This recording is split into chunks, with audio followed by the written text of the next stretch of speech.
mina Raul, madratsipood.ee. Vaatame siis vedrumadratsite sees olevaid vedruplokke. Tavaliselt kasutatakse kahte vedrustust, on Bonell vedrud ja Pocket vedrud.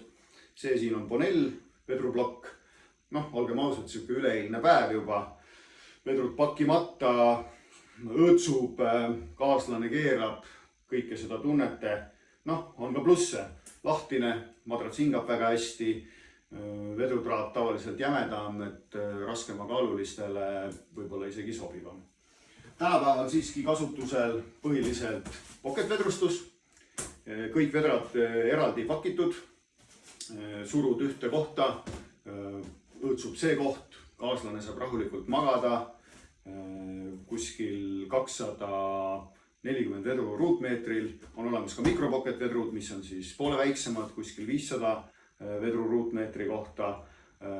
On tsoneeritud, kus näiteks raskem kehaosa on jämedam vedrutraat, kergem kehaosa, seal on peenem vedrutraat. Nii et siuke tänapäeva tipp-topp versioon.